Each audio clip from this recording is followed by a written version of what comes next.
Um, all right, so I'm super pleased to introduce Joel Fisher.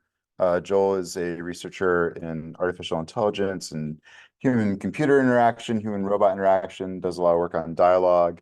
But I first got to know Joel at the Trustworthy Autonomous Systems Sandpit about a year and a half ago, which was like a meeting for brainstorming grant ideas and research ideas. Since then, UT Austin and partners from the TAS Hub and now responsible research and what is it, RAI, responsible artificial intelligence in the UK, or responsible AI UK. Responsible AI UK. We've been collaborating fairly heavily over the past few years.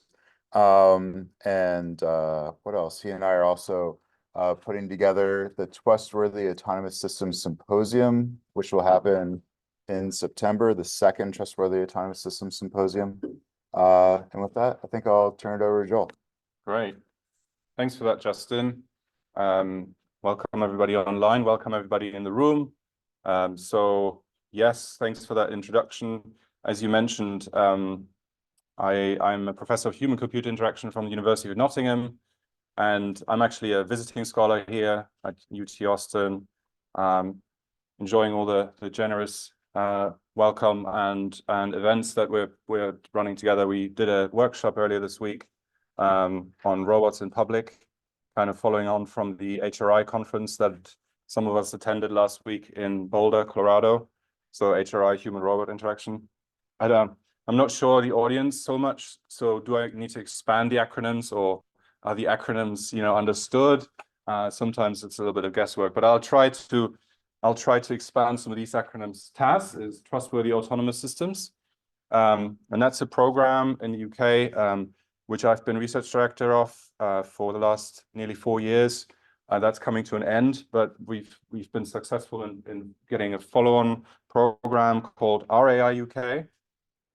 And as part of that, we've also funded a international partnership bid with Good Systems, which is a UT Austin initiative, and is an interdisciplinary center, and is actually the values of which of the Good Systems program are very well aligned with what we've been thinking and talking about and doing research on, namely responsible and trustworthy AI and autonomous systems. So my research is quite broad and varied, as Justin mentioned as well. But really, I think now what I would say is that I study the adoption of AI-infused technologies. Adoption can be, very broad, but, generally speaking, is about members of the public, work practice, workplaces, adopting AI-infused technologies, as I like to say. So in this talk, I'm doing a thing that I like to do when there's a computer science audience, which is actually talk to them about a social science issue. And because, of course, it's really important for us, as we're making applications to be used by people, and therefore things like this topic of trust is very crucial to get kind of a grip on. So we'll get straight into it then. We'll do a bit of an interactive bit as well, which is, let's go here. Right, here we go. Okay, so by showing of hands, do you trust this driver that it's safe for you to cross the road? Looking at this image, would you trust that it's safe? So what have we got here? We've got a pedestrian crossing or a zebra crossing, and we've got a car there, and we've got a woman crossing, who's obviously made that decision to cross the road and seemingly is doing so unharmed. And we make decisions like this every day, hundreds of times. These kinds of decisions that we make all the time are underpinned by trust. The things you do day to day, the actions you take in the world, they're underpinned by trust. So trust is fundamental to the human condition. As social animals, there's a social contract upon which societies are built. And when trust breaks down, we get conflict and all other bad things that humans are capable of. So trust is necessary for us to build relationships, families, companies, societies. This is the social science bit. So trust is a precondition for action. Garfinkel, who was a famous ethnomethodologist, sort of frames it in this way, that trust is a background condition for mutually intelligible actions. And there's things like this, typical social science language. All parties to the interaction must understand they are engaged in the same practice. They must be competent to perform the practice, and they must actually perform competently and assume this also of others. So, for example, in this talk, we're actually doing this right now, here in this room and online. You trust that I perform as a speaker as expected and don't just walk out. And you also trust, and I myself, we trust those making up the audience, that the audience will behave and adhere to the rules of the social order of attending a talk. So you won't interrupt me, and so on. Another showing of hands. So do you trust that this ice is strong enough to hold you? Ice is, yeah, Justin is saying so. Some of you are, but you're a bit more hesitant. That's fine, right? So how do you do that? How do you assess that this is safe? Right. So shout outs, anyone? Someone else go first and watch. Right, let someone else go first. And in this case, actually, there's already someone on the ice, right? And so you can assess the situation based on the clues that are available to you. And they've not fallen through. They seem to be doing okay. That's a pretty good indication that the ice is trustworthy, right? General experience, like I haven't been around a lot of frozen ponds, so I would set my trust level below. Yeah, that's a good point. So that if you didn't hear that online, that's saying that general experience is important. And if you maybe haven't had a lot of experience with ice, you might not be so trustworthy, or you might not be, you might not be so trusting. Justin? I can see Martian people ice Hmm. skating. I can that's also it's clearly been smooth. So someone is Right. Yeah. I would consider the current temperature, the air temperature. The current temperature, very good point as well, of course, yeah. So there's a number of clues available to us, and also there's our own kind of experience with this type of situation, which we will draw upon to make an assessment in the moment of whether this is trustworthy. Here's another example. Do you trust this ice? No, you do not. Signs are great, right? Signs are, other helpful humans have made them and they've put them there. So that will help us being able to assess the trustworthiness of something that could kill us, right? And so it's quite clear that these types of things are important. So what's the point? Trust is contextual, right? It is situation dependent. And we understand how to assess trustworthiness. For instance, with the example of the ice, other people on the ice, a sign saying it's unsafe, so it's not trustworthy. That assessment takes place in the moment, but also by drawing on our experience. Similar situations we've experienced in the past, and thus we really know our ice. So do you trust Facebook to keep your personal data safe? They've messed this up in the past, right? So there's an example we can point out and say, well, they've kind of lost that trust as a result. And they're trying to build it back up, but building trust back up is very difficult. Do you trust Google to give you the right directions? Showing of hands? Most, if not all of you do. So do you trust Google that this route is faster? So it's a screenshot of Google suggesting that there's a fast route available. Do you trust Google in this moment? Yeah. Again, and we've experienced this, probably most of us have used Google navigation, and therefore we have that experience that we can draw upon, which perhaps initially, I don't know, it's hard to kind of go back to that moment where you used that for the first time. But now we probably all have some experience to draw upon, suggesting that broadly it works pretty well. Is that a question, or? Answering your question, I mean, I don't actually trust that the route is faster, but I generally act as if I do trust that it's faster because I follow it, even though I don't distinguish between that. Yeah. I think that's an interesting point, right? Because you are relying on it with your actions, right? So it's I guess there's a bigger methodological point there, which is how do you operationalize trust? Is relying upon information that you've been given and following it, is that an indication of trust, like an operationalization of trust? In my opinion, it is. So often the research looks at reliance in practical terms. So trust is often measured by, or as indicated by, how much we rely upon, for instance, some advice or information. Yeah. I was gonna say, if you lose 10 minutes, it's not gonna matter, but if you fall through the ice and drown, it matters a lot. And so I think the level of trust depends upon what you're risking as well, right? So absolutely, yeah, that is a good point. So what is at stake as well? Okay, let's carry on a little bit here. Do you trust Google to take your child or dependent home safely in its safe driving vehicle? No. Okay. So what is at stake, right? The point that you made here is, you know, there's a lot at stake. And maybe if I'd asked you, you know, would you have a go yourself? You might, you know, more generally speaking, more people would put their hand up and say, yeah, you know, I'll give it a go. So the point here is that trust is relational, right? It's shaped by the relationships we have with people, companies, institutions, governments, and things. I've chosen Facebook and Google here, as I was hoping most of you have a relationship with those companies, in that you are a user of their products, and you know from experience what it feels like to trust or distrust them, right?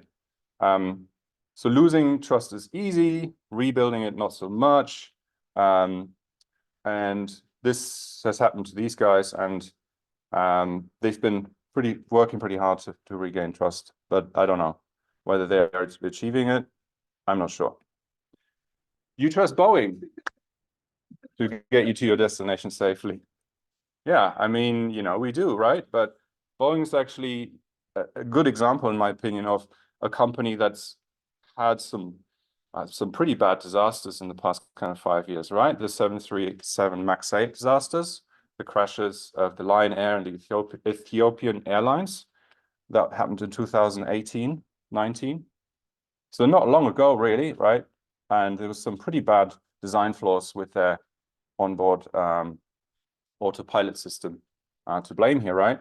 But actually, Boeing is an example, but it was in the news again this week, right? That they have to do more in terms of quality assurance as well. But, you know, generally speaking, we don't think twice about getting on a Boeing airplane, do we? I mean, we don't really have a choice anyways, right? Most airlines use them. Yeah. I just learned from a John Oliver episode yesterday that Kayak, the travel booking site, now allows you to select the aircraft you prefer to travel on, and you can deselect Boeing Trust. Wow. Yep. Very interesting. Right. So the point here is trust is dynamic, right? Trust can change moment by moment. It can be gained and lost. Some of this is explored by the authors in this book. And the final point I want to make about, before I actually talk about some research, right, is trust is not the same as trustworthiness. So trust is this kind of contextual, relational, dynamic, dependent, and subjective thing, whereas trustworthiness is a kind of a more stable, independent, and objective property that you can think about when we build systems. That's kind of what we want to achieve. We want to kind of endow the system with some sort of level of trustworthiness, right? Of course, you know, I can trust the scammer, right? I trusted the scammer, and then the scammer scammed me out of my money, right? So clearly the scammer was not trustworthy, but at the time I trusted them, right? And so it's important when we talk about, I often hear that you often hear that conflated. We need to build trusted systems. How do I build a system that is trusted? That's not enough, right? I can deceive people into trusting something without something actually being trustworthy. So when we talk about trust, we should talk about, in the context of designing systems, we should talk about trustworthy systems. So now I'm going to talk about this, like leading into that into the research I'm going to present with this question, is trust a precondition for AI systems adoption? And I'm going to present and talk about 3 case studies from our research. First of all, I'll talk about this research that we did looking at trust and participation in digital contact tracing in the pandemic. So what we did was, the context of this was we surveyed a representative sample of more than 1,000 members of the public in December 2020. This was after the second lockdown in the UK. This was done with Ipsos, a company that does these kind of large-scale representative surveys. We found that 1 in 2, so just over 50% had downloaded the NHS COVID-19 app. This is the government recommended app, right? That was rolled out in the UK. NHS is the National Health Service in the UK. And this was the contact tracing app in the UK, all right? However, out of those that did not download the app, 27.4% did not intend to download the app, and another 8.4% had already deleted the app as well. So in other words, more than 1/3 of the people we surveyed did not and do not intend to participate in this type of digital contact tracing. World Health Organization's benchmark for successful contact tracing was to trace and quarantine 80% of the close contacts within 3 days. Now, clearly, with those types of numbers, if you're not participating in contact tracing, that is not going to be successful. And I think from experience in the US and UK as well, in generally speaking, in Western countries, the ways in which the isolation, self-isolation, and so on actually happened wasn't sufficient to suppress the virus, right? It went pretty rampant. Okay, so what are the reasons for not participating, right? So here are some statistics. For example, people said, I don't want to be tracked. So privacy concerns, essentially, they don't want to take part because they feel they're being surveyed. That was the top answer for those that did not download the app. Now, the reasons for deletion, those 81 people out of our sample that deleted the app said the top answer was, I don't think it will be effective. Okay. You can also see here that the I don't trust the people who built the app. That was also one of the top answers, with nearly a third of those who did not download the app saying that they don't trust the people who built the app. Looking more into the trust with this, there were statistical tests that we did that showed that those who do not intend to download the app also trusted significantly less, statistically significantly less than those who had the app. All of these points, for instance, that the data collected is used responsibly, stored securely, would be deleted when the app says it will, that the app is reliable, that it will do what it's supposed to do, that it's basically trustworthy, and that others would download the app, and that others would also self-isolate if they were told to do so by the app. Okay, so clearly there are some differences there in those that participate in trust, right? In these kind of items through which we sought to measure trust, is significantly less for those that do not participate. So the findings on distrust show that the impact that distrust has, or by correlation, on non-adoption. And also this, in our sample, disproportionately affected ethnic minorities. So we had adoption rates in terms of downloading the app, right, were less amongst Black, Asian, and minority ethnic respondents. And they also reported significantly less trust in the NHS as well. And what you see with this type of public health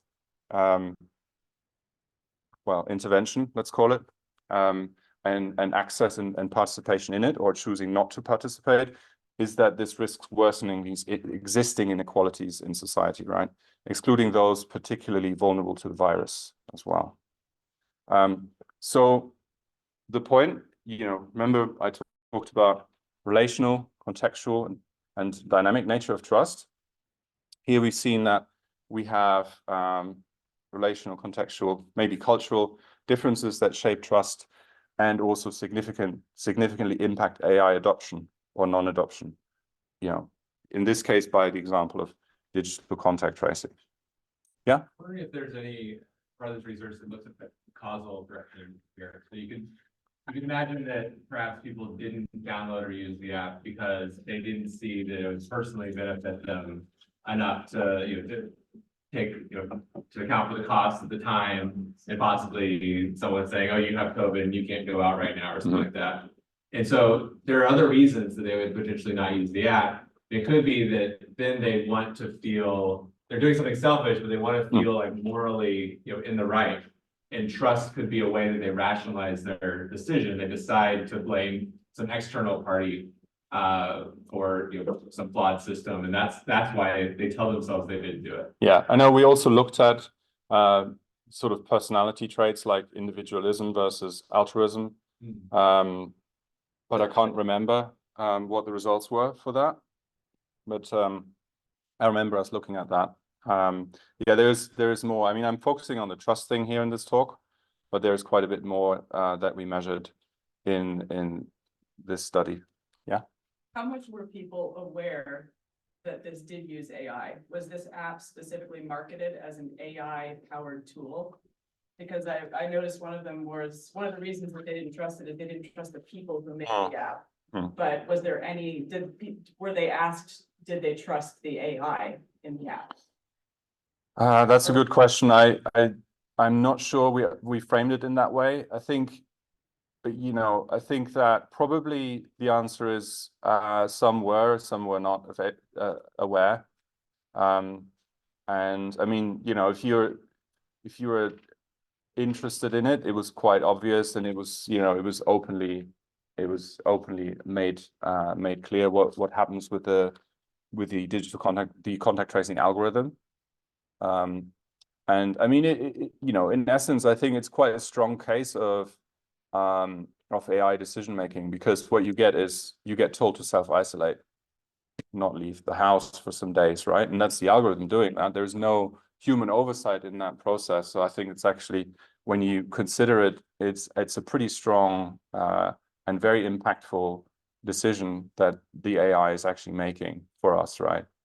Yeah. Really determine the AI algorithm, or just sort of a graph theoretic algorithm? Like it's like the window where we think this person is infectious, we propagate through the graph. So you probably have a horrible disease now as well.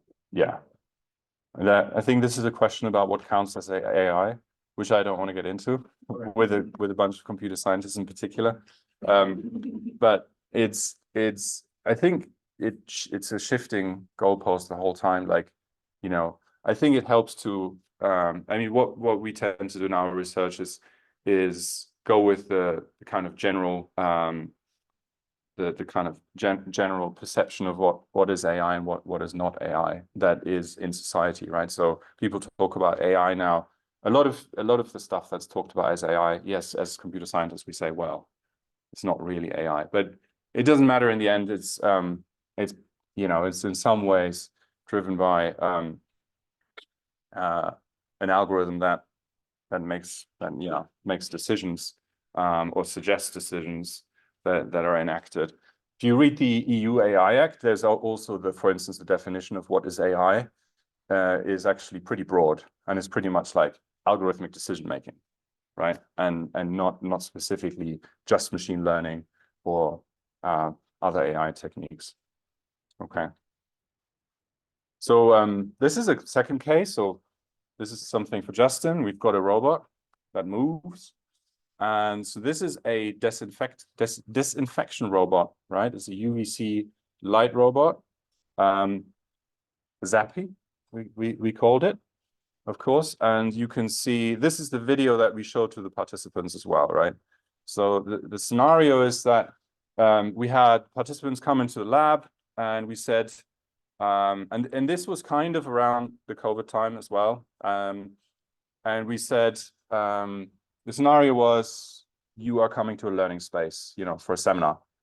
And before you go and enter the learning space, let's show you, well, we had different conditions, right? But this was the condition where essentially they, you know, saw the robot that's disinfecting space.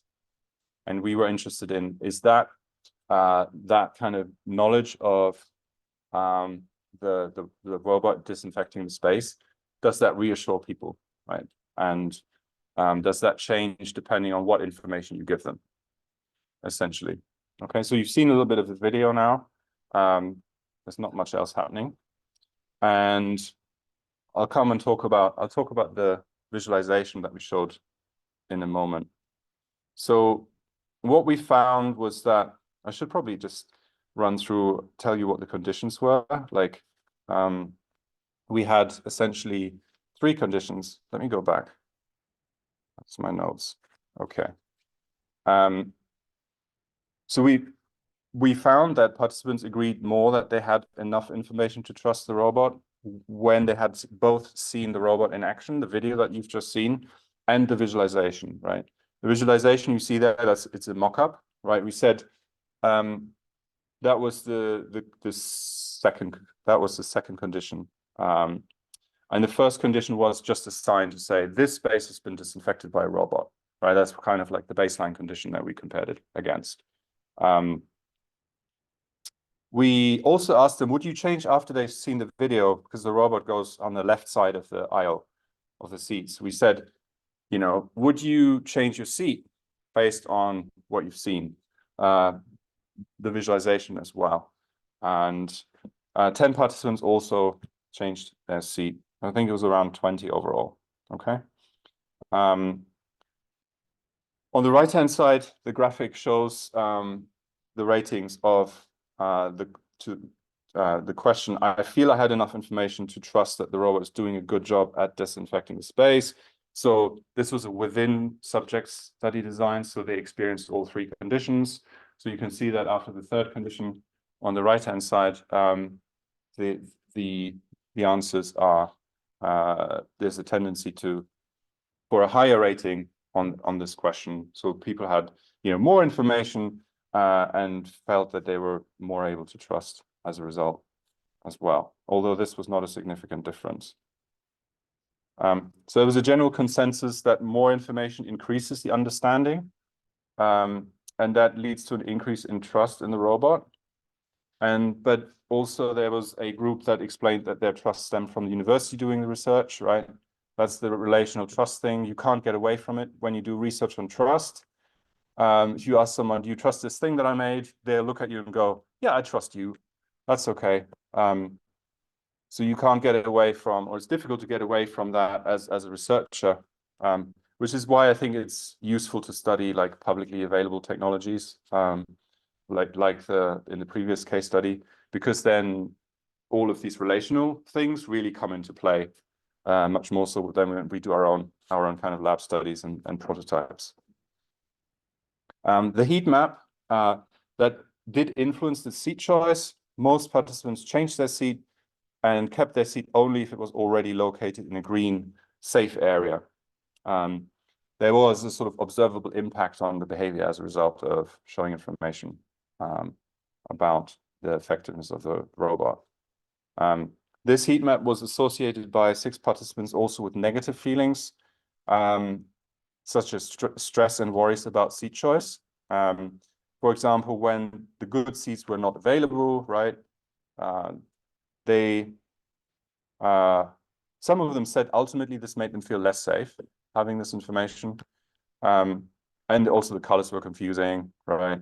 I mean, you know, we sort of,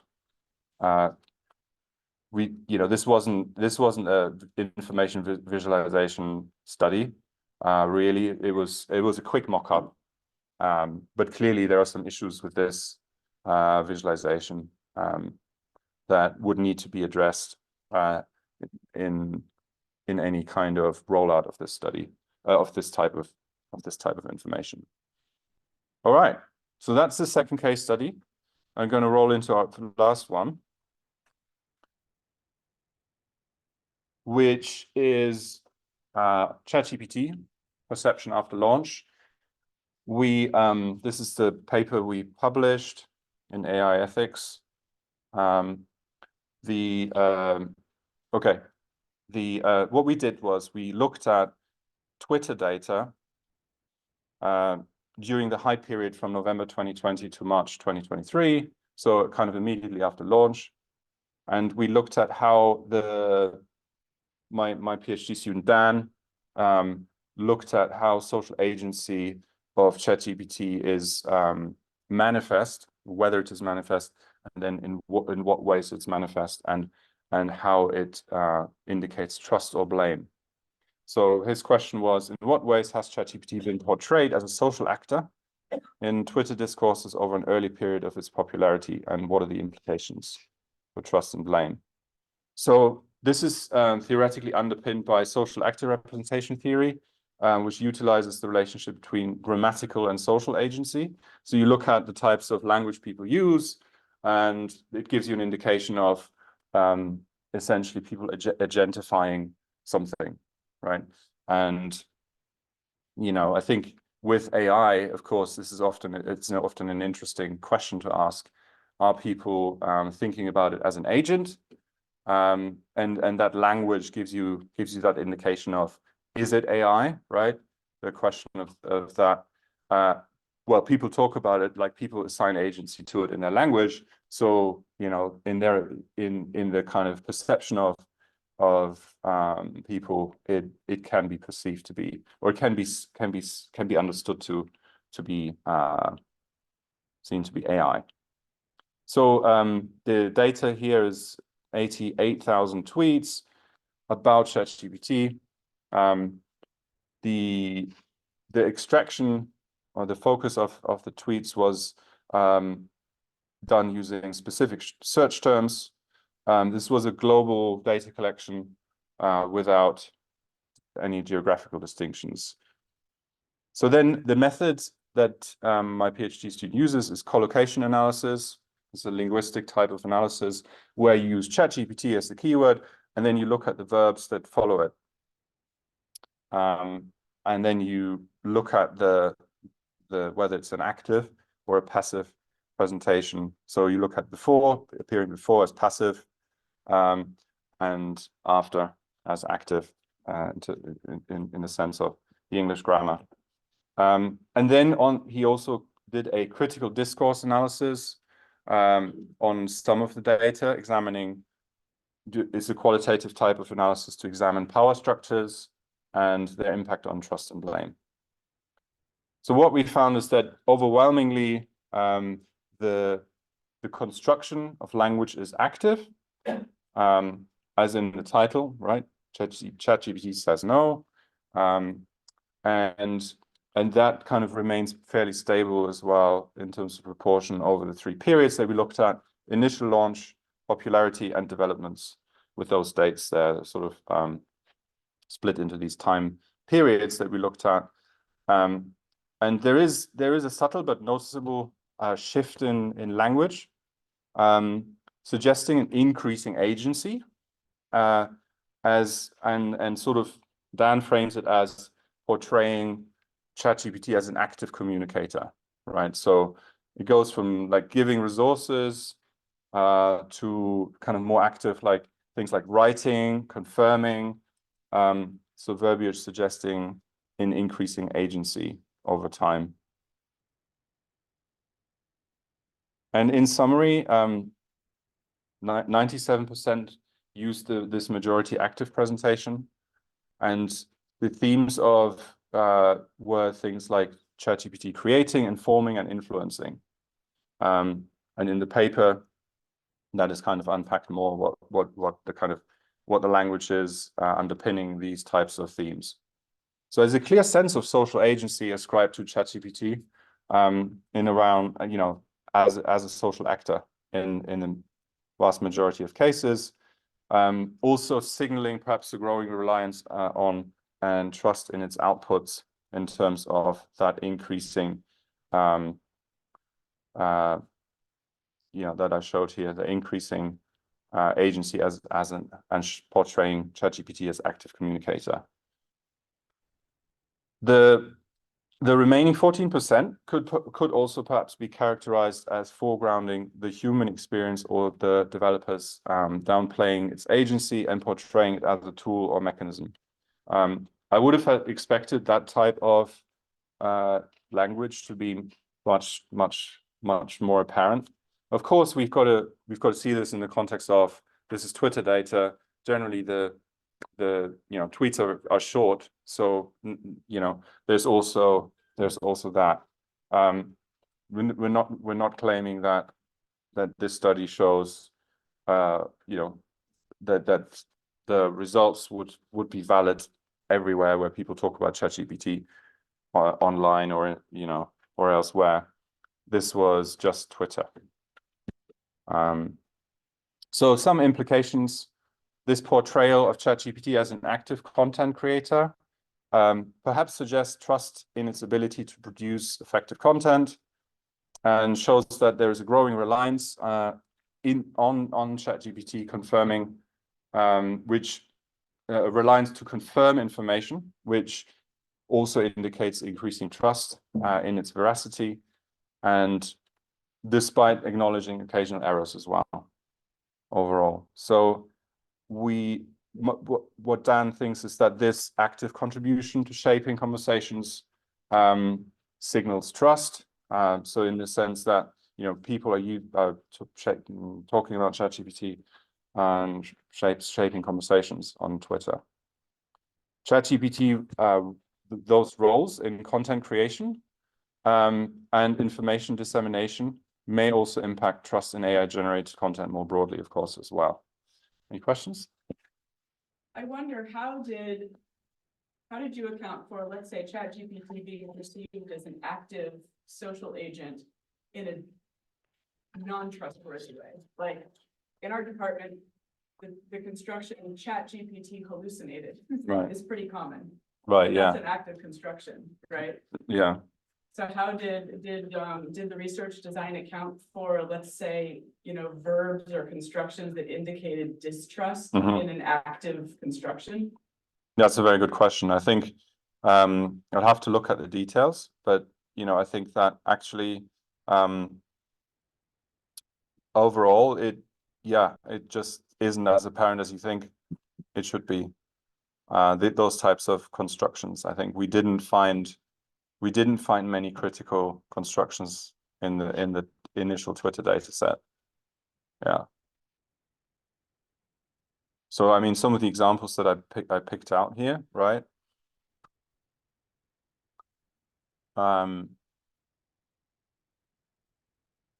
Okay, has raised the alarm amongst educators, maybe is a more critical one, right? But other than that, just looking at these examples, I think maybe it's a sort of like fascination with that in that initial launch period of people saying, oh, it's it's writing. That seems to suggest agents trust. Right. Well, I think the critical discourse analysis bit does go into that a bit more, and maybe I glossed over that a little bit. I think there's a little bit more in the paper on that. So we could probably pick this up. Yeah. Maybe. I agree. Yeah, I agree. It's the trust piece isn't just based on the agency and the active language. But yeah, if you look at ChatGPT made the tech more accessible, it's also sort of like saying the city bus, made it easier to get to the mall. Yeah. But of course, the city bus isn't right. So, yeah. Anyway. Sam? Yeah, I was gonna call Courtney. Sorry, did you ask?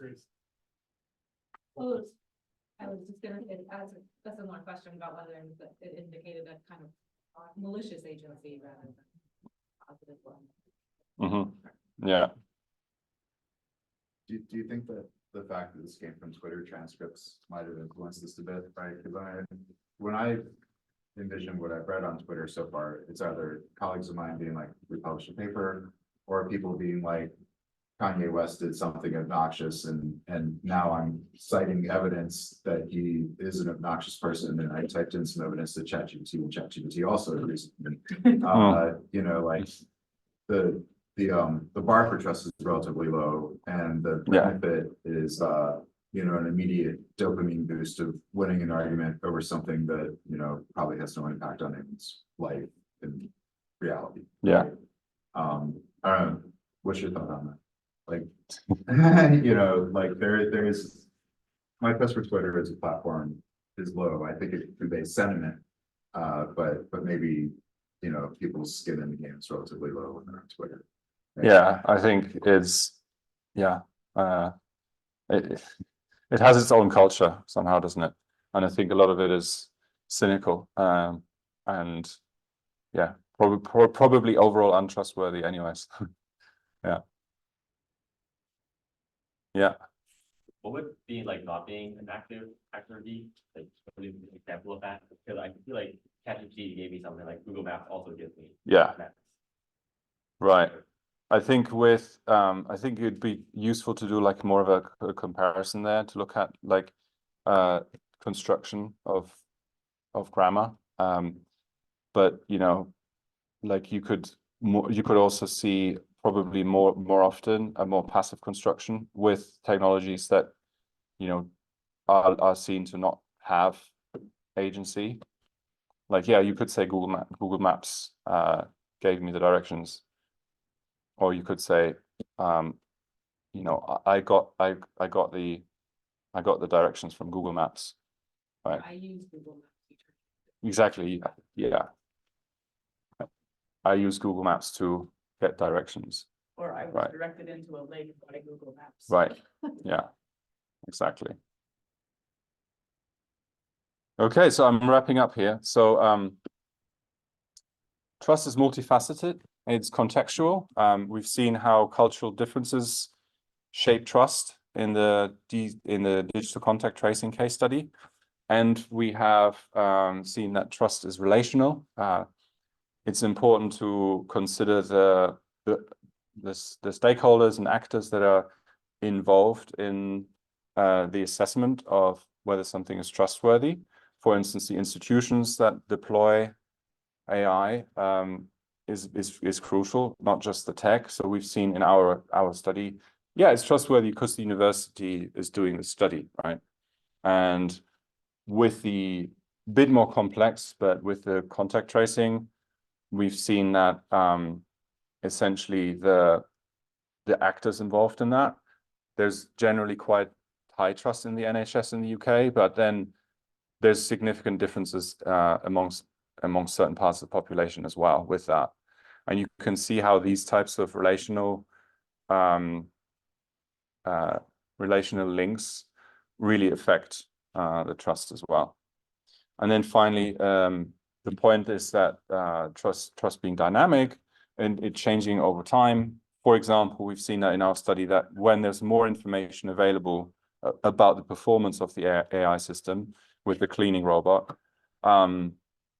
with the visualizations, and perhaps also the increasing reliance on ChatGPT, as you know, suggested by perhaps more active or you know, the verbiage being used and being more associated with being an active communicator as well.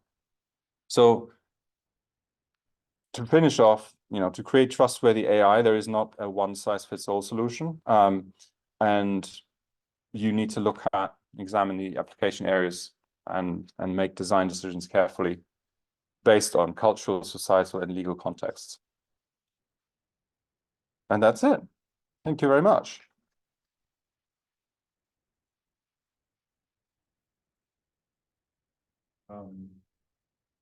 We can open the floor to questions. There are some questions in the chat, but why don't we start from here? I might just be repackaging your points, but using the word trust and trustworthy like in isolation often to me feels almost like so ungrounded that it's a meaningless phrase. Like, so a few slides ago, you had ChatGPT, talking about ChatGPT, you talked about trust in veracity, trust in its effectiveness. Right. And in reality, I think we trust other systems or people, actors to do certain things. So for instance, like, is ChatGPT a trustworthy AI? I don't know that rings like that. To me, that's a meaningful thing to ask, because I use ChatGPT because I trust it to do certain things, while I really don't trust it to do other things. And that mix of different types of trust result in me predicting that I will have like a net positive benefit by using ChatGPT. So I'm just curious, like, do you like, how important is this, do you think, to be focusing on specific types of trust, and even maybe more specifically on how that affects our like probabilistic predictions of what this other system will do or actor will do? Yeah. Well, I agree with you. I think it's important to distinguish between the different types of things that ChatGPT can do. Like, ChatGPT is bad at facts. So it's untrustworthy. ChatGPT is good at creating, fictional content that is grammatically correct. So I think to assess trustworthiness of a system, you've also got to think about, or you have to bring in assessments of its abilities. Yeah. Sam? Yeah, I'm thinking about this in relation to Peter's question about Google Maps, right? And I want to ask you about trust's relation to ontology, because it seems to me that often we trust without believing, and that's in a way the point of trust. That trust has to be what falls short of belief, because if you believe, there's no need to trust. So like, I trust Google Maps, to be worth listening to and taking a shot on, but I don't believe that what it tells me is certainly true. Right? And there's trustworthiness, but there's not really a concept of belief worthiness, right? Is there? Either you believe it or you don't, but there's not a gray area around it. So just in thinking with that, I'm curious about your sense of like how the discourse of trust operates, on the near side of belief, and whether there could be is there what the relationship is then between the investigations of trustworthiness and investigations of like what we can know in AI systems that's actually ontologically true, which I think would be like a lot of it, right? Yeah. But could you repeat the question? So the question is like how you see the relationship between like research into trust, right? Like research into believability, which is like so much more functional in AI research, given that it should be, as the ground is using the term grounded. Right. Yeah, I think it's this. I think doing research on trust fundamentally is quite tricky, right? Because the operationalization of it, I think, is a tricky concept, because it's a sort of slippery thing, and it feels sometimes that there are other values that you might want to that might be easier to grasp and empirically pinpoint. So, for example, accountability, right? I think there is within the kind of social science, there is plenty of analysis that shows how accountability plays out in interaction, and in human-computer interaction. That's an important concept. It relates to this types of things like explainability, right? And transparency, and is the system legible? Do I understand its actions? Those types of concepts to me feel easier to handle in empirical research than trust, right? So, and something like, is it trustworthy? I think the question is, would have to be asked for each and every system, and the ways in which you establish that trustworthiness, and for what, right? I think that's the other thing. It's like, you know, what's the purpose of it? What is it trustworthy for? So it might be trustworthy for one thing, but not another thing. And so yeah, it's that contextual relational dynamic thing that I think is making this such a difficult concept to grasp. Yeah. So Joel, you've got an online question. Right. They're both typed in the chat and in Q&A, so whichever interface you prefer. Yeah. But there is a Q&A interface down at the bottom, where if you drag your cursor down and you see the black bar, you should be able to pop that up, and it's listed as a question. Yeah. So I think the social actor theory is the question here about social act is, can you read that? So the question is, can you explain a bit more about social actor? For example, Twitter, ChatGPT helps me finish my essay. Would you regard ChatGPT in this case as a social actor? Yes, that's the definition of it, right? The social actor, the linguistic kind of examination of social actor grammatical constructs is, according to that, this example here helps me finish an essay is, yes, it is a social, that is a construct that would say, you know, grammatically, ChatGPT is a social actor in this sentence. So I think yes, there is a risk of over-interpretation, but I think the linguists really just talk about grammatical sense of social actor, right? So I think using the term might lend itself to be sort of over-interpreting. Yeah, so I think you're right. I think there is a risk of if you take it out of context and say, you know, people talk about ChatGPT as a social actor. It's like you have to explain that a bit. What do you mean by that? It's the grammatical construct, I think, is what's meant here. So First person subject. just to chime in, I do think that there's some value in that, right? Because you have this qualitative data that you're getting from interviews or analysis of text transcripts, then you're able to get something quantitative out of it, right? And so you're able to like reference back and say, these people said this, and here's the raw count of numbers that give us a quantitative indicator of that sentiment, right? And that's why I think people like it. Right. Right. Yeah, that's a good point. Peter? It seems like what we really want here is the notion of calibrated trust, right? Right. Like I want people, when I interact with people, I want them to say, when I ask a question, well, take my opinion with a grain of salt. I don't have much background on this, or I'm an expert on this. Yeah, I have a lot of experience. Trust me on this one. But our systems don't generally do that. There are AI, we can name them, or infused systems, as you call them. Mm-hmm. And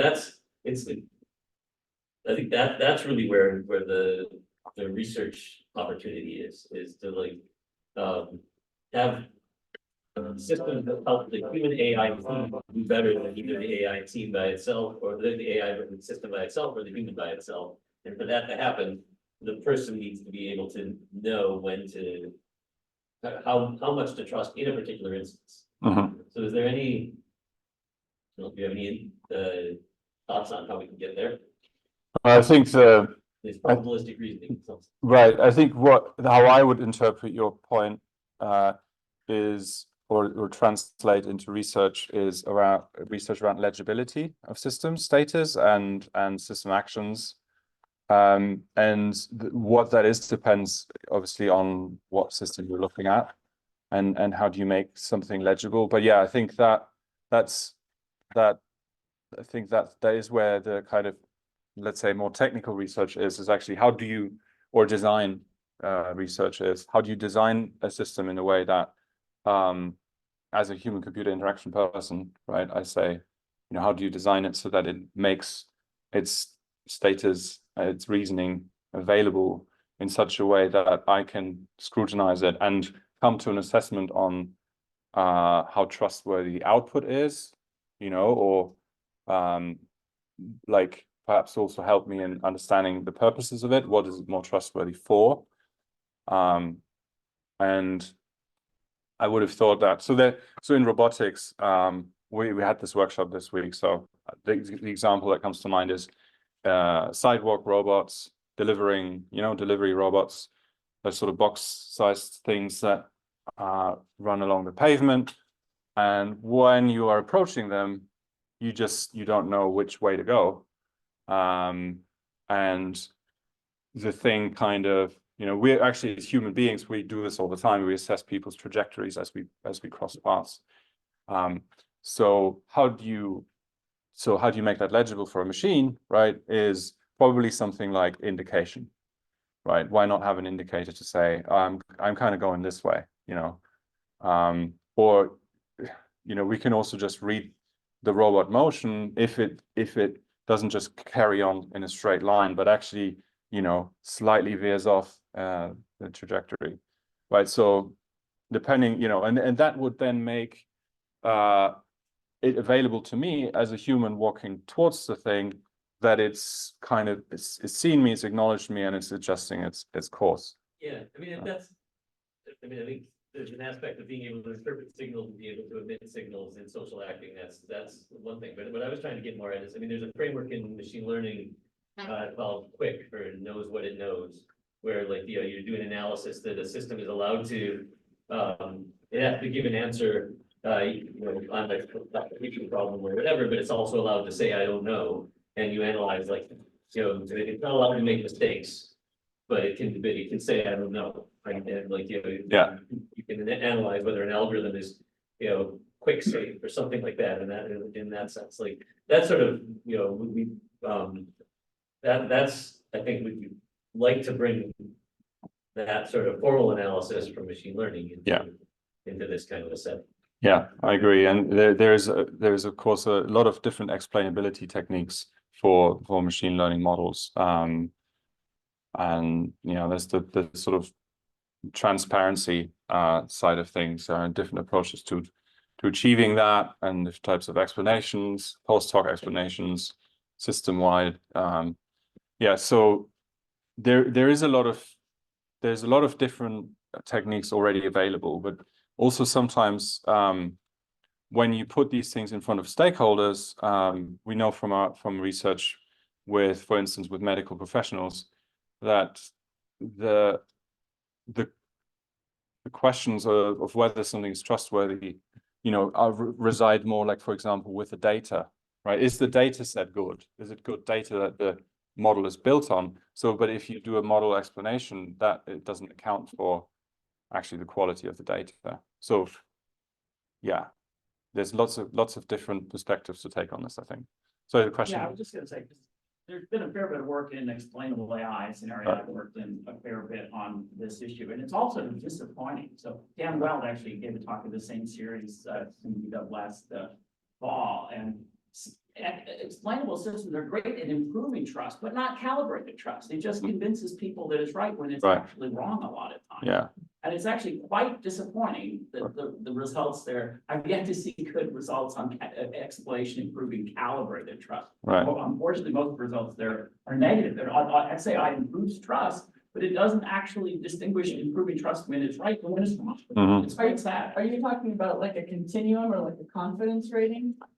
Like on some percentage confidence? Yes, Correct. Even Dan did these things where you can give it just the system's self-calibrated confidence on it, or give it an explanation. Both of those improve trust, but not calibrated trust. It actually doesn't help this person make as people were saying, make the right decision when it's working with the machine.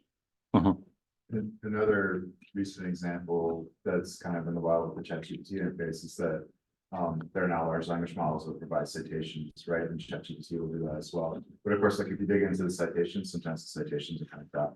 No, citations are hallucinated as well. I mean, I've seen that you can ask it for citations, but it just makes something up. No, well, It looks but legitimate, there's a but version of the model now though with Right. the source in which and where the original information lives. So I've been building a home theater, so I get I've been going to ChatGPT being like water cool blackout curtains and what are nice couches and things, right? And so it'll do that. It'll be someone's blog, but it might be like one of those blogs that's like was also generated by an algorithm. And it's like, you know, like you can get this crap from Tender, right? And like, you know, like I know that I don't want that the second that I go and see the source, right? Like I know that that rating was not made by someone who purchased the product themselves. So it's an AI citing another AI. Right, and so, but it also passes the buck on trust, right? Because what you would like to do is you'd like to say, I trust this because I trust the system that generated the output. Thus kind of removing some of the work from me, right? Especially if it's something that's very fuzzy, like it was a medical diagnosis and I was trusting a medical diagnosis system. You know, like hopefully the thing that comes out to the doctor would be just trust me, right? Yeah, I just want to come back on your point, which I think is really well made, and it suggests that actually explainability can be harmful, right? Because it achieves the opposite to what we want to achieve, which we want to make it better and more trustworthy, and we want to help users to make the right decisions. But in this case, it creates trust when it's misplaced, right? So it's actually misleading and deceiving, really. So yeah, we have to work hard to avoid these types of issues where we put features into systems that in the end actually make things worse, not better. Yeah, that's why a framework of trust is actually beneficial, because it reduces keeps people from going too quickly to notion that they're going to get reliable ontology in a world where actually it's quite difficult. We need relations to all of our systems, be they AI systems or other people. Can give us a sense of. Right. Thanks. So, yeah. This is clearly a provocative conversation. We're actually a little bit past noon. Maybe you take a moment to plug our Austin Symposium in the fall, where people can learn about things like this at greater length. So I think I should have some flyers as well, information there, but we have an awesome symposium that we plan in the fall, in September actually. I've got some flyers here, so you just grab one and take away.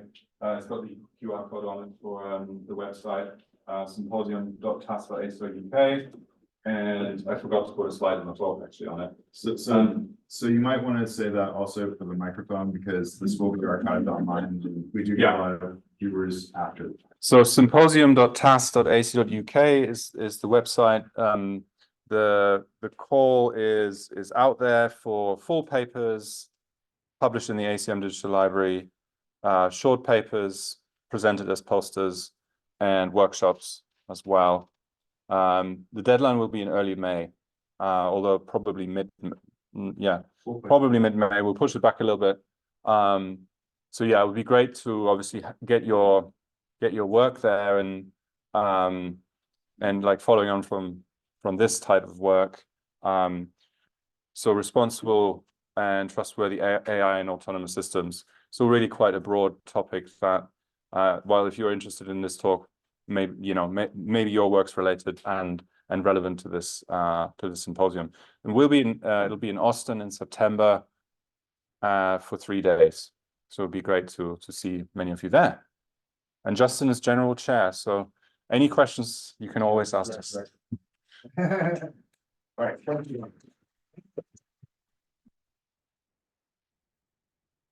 Oh.